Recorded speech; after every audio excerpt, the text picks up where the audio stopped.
लो भाई, MOEFCC ने Kumbhalgarh WLS के आसपास 0 to 1 किलोमीटर तक डू नॉट डिस्टर्ब का बोर्ड लगा दिया है। अब ये इको सेंसिटिव जोन है। मतलब अब वहां माइनिंग और नए होटल्स का धंधा वैसा ही बंद होगा जैसे जनरल कैटेगरी वालों के लिए सीट्स। एनवायरनमेंट प्रोटेक्शन एक्ट 1986 का यूज करके ये लक्ष्मण रेखा खींची गई है ताकि अरावली ओल्डेस्ट फोल्ड माउंटेन्स सांस ले सके। ये इलाका बनस और लूनी नदी का कैचमेंट है, तो अब वहां पानी बचेगा और इल्लीगल कंस्ट्रक्शन वालों के आंसू बहेंगे। वैसे कुंभलगढ़ में ग्रेट वॉल ऑफ इंडिया भी है, पर अब असली वॉल तो सरकार ने बिल्डर्स के खिलाफ खड़ी कर दी है। BNHS और NMCG ने मिलकर इंडियन स्किमर को एंडेंजर्ड लिस्ट से निकलने का प्रोजेक्ट शुरू किया है। अब इनकी नेस्टिंग साइट्स पर VIP सिक्योरिटी लगेगी। प्रोजेक्ट का नाम है सेफगार्डिंग ब्रीडिंग हैबिटेट्स। मतलब अब स्किमर भाई के घर पर कोई बुलडोजर नहीं चलेगा, जैसा एनक्रोचमेंट ड्राइव में होता है। यूनियन मिनिस्टर CR पाटिल ने देहरादून में इनॉग्रेट किया। लगता है स्किमर को अब से ऑफिशियल नेशनल गेस्ट का दर्जा मिलेगा। इंडियन स्किमर का साइंटिफिक नेम रिंचॉप्स एल्बिकॉलिस है, जिसको याद करना उतना ही मुश्किल है जितना UPSC का सिलेबस।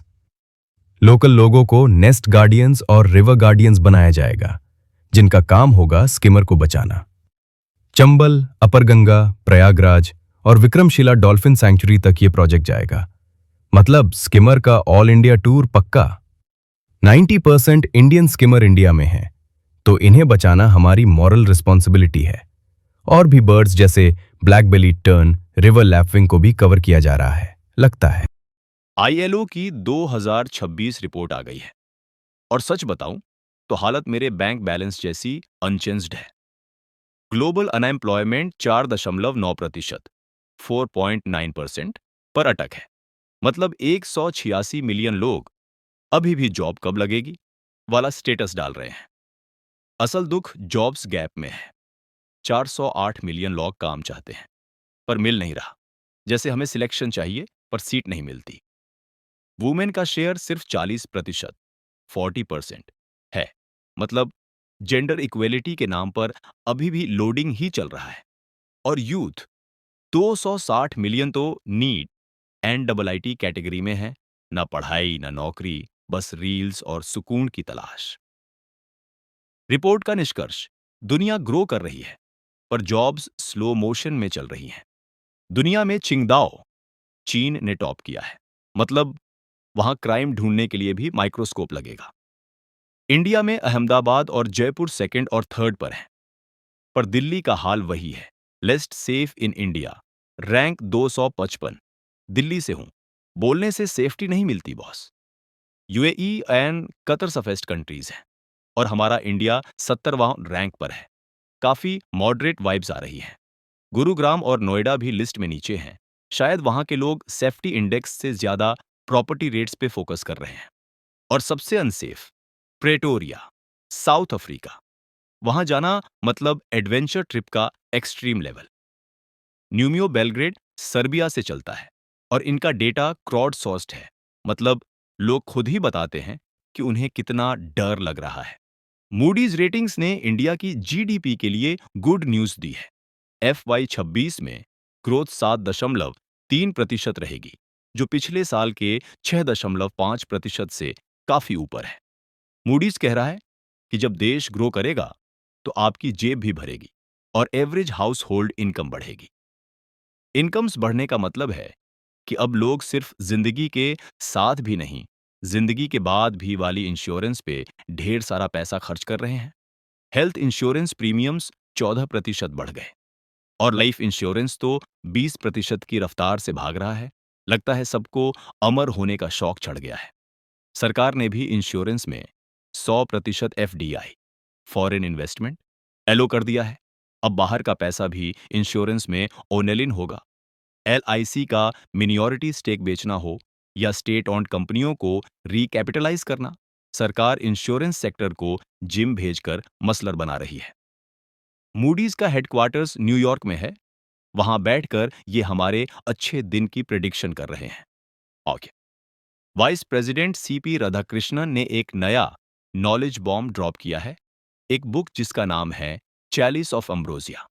इसके ऑथर डॉक्टर सुरेंद्रा कुमार पचौरी हैं, जो कोई आम आदमी नहीं बल्कि लिबेरहां अयोध्या कमीशन के सेक्रेटरी रह चुके हैं। मतलब इनके पास इनसाइड इंफॉर्मेशन का भंडार है। बुक का सबटाइटल है चैलेंज एंड रिस्पॉन्स।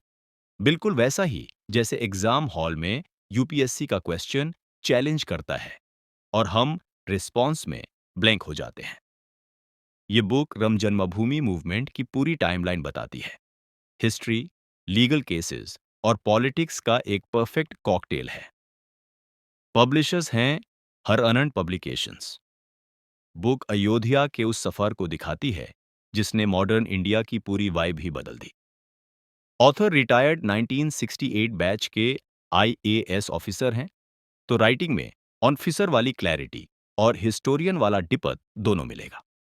क्रिकेट प्रेमियों, बड़ा धमाका हुआ है। विदर्भ ने अपना मेडन विजय हजारे ट्रॉफी 2025 से 26 टाइटल जीत लिया है। सौराष्ट्र को 38 रन से हराया, वह भी बेंगलुरु के बीसीसीआई सेंटर ऑफ एक्सलेंस में। घर से दूर जाकर दुश्मन को धोना कोई विदर्भ से सीखे। अथर्व तैड़े ने एक 128 रन्स की ऐसी फायर इनिंग्स खेली कि उन्हें प्लेयर ऑफ द मैच मिल गया। सीधा लॉजिक, बट बोलेगा तो ट्रॉफी घर आएगी। और अमन मोखड़े भाई ने 814 रन्स तोके हैं पूरे टूर्नामेंट में। उनका बट नहीं, रन्स बनाने की मशीन चल रही थी, इसलिए प्लेयर ऑफ द टूर्नामेंट का अवार्ड इनके नाम। यश ठाकुर ने 4 विकेट लेकर सौराष्ट्र की बैटिंग की बैकबोन ही टॉड डी। 317 का टारगेट था और सौराष्ट्र 279 पर ही पैकअप हो गई।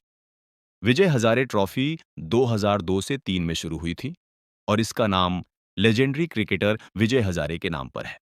ये इंडिया का प्रीमियर 50 ओवर डोमेस्टिक टूर्नामेंट है। दोस्तों, 100 साल बाद एक ऐसी डिस्कवरी हुई है जो दिल्ली और वेस्टर्न घाट्स दोनों को ट्रेंड करवा रही है। 2 नई एंटी फ्लाई स्पीशीज मिली हैं। इनके नाम हैं मेटाडोन घोरपड़ी, दिल्ली रिज वाली, और मेटाडोन रीमेरी, वेस्टर्न घाट्स वाली। नाम ऐसे हैं जैसे किसी साई-फाई मूवी के कैरेक्टर्स हों। इन फ्लाइज की लाइफस्टाइल एकदम अलग है। ये मर्मिकोफिलस हैं, मतलब इनके बच्चे लार्वे एंट्स के घोंसले में रहकर उनका ही खाना चोरी करते हैं। असली रेंट फ्री लिविंग। दिल्ली की नॉर्दर्न रिच फॉरेस्ट में खोरपड़ी का मिलना ये बताता है कि अर्बन पोल्यूशन के बीच भी बायोडायवर्सिटी सरवाइव कर रही है। रिसर्चर्स ने डीएनए एनालिसिस और मॉर्फोलॉजिकल स्टडी की, तब जाकर जूटैक्सा जर्नल में इन्हें जगह मिली। ये कोई व्हाट्सएप यूनिवर्सिटी का ज्ञान नहीं है बॉस। अब इंडिया में टोटल 8 मेटाडोन स्पीशीज हो गई हैं। इनके अडल्ट्स इतने रेयर हैं कि इन्हें ढूंढना यूपीएससी की सीट ढूंढने जितना मुश्किल है। Moral of the story, urban forests को बचाओ, वरना अगाली बार कोई रारे स्पीसीज हमारे सेल्फी लेने से पहले ही एक्सटिंक्ट हो जाएगी। स्पेस की सुपरवुमन सुनीता विलियम्स ने फाइनली 27 साल की सर्विस के बाद नासा से रिटायरमेंट ले ली है। भाई, 608 डेज स्पेस में बिताए हैं। इतने दिनों में तो लोग अर्थ पर 2 से 3 बार ब्रेकअप करके नए रिलेशनशिप में आ जाते हैं। सुनीता मैम ने 9 स्पेस वॉक किए हैं, 62 घंटे 6 मिनट, जो किसी भी महिला के लिए वर्ल्ड रिकॉर्ड है। मतलब मून पे वॉक करना तो पुराना हो गया, इनके लिए स्पेस वॉक ही असली वॉक है। इन्होंने स्पेस में ट्रेडमिल पर बॉस्टन मैराथन भागा था। हम यहां जिम जाने के लिए मंडे का वेट करते हैं, और उन्होंने जीरो ग्रेविटी में 42 किलोमीटर निकाल दिए। पद्म भूषण 2008 विनर सुनीता विलियम्स ने नासा की कम्बुलेटिव स्पेस टाइम लिस्ट में दूसरा रैंक हासिल की है। असली GOAT greatest of all time तो यही है। नासा का HQ वॉशिंगटन DC में है और अभी के एडमिनिस्ट्रेटर जेरेड आइजकमन हैं। पर सुनीता मैम ने जो स्पेस लेगेसी छोड़ी है, वो कोई भी रिप्लेस नहीं कर पाएगा।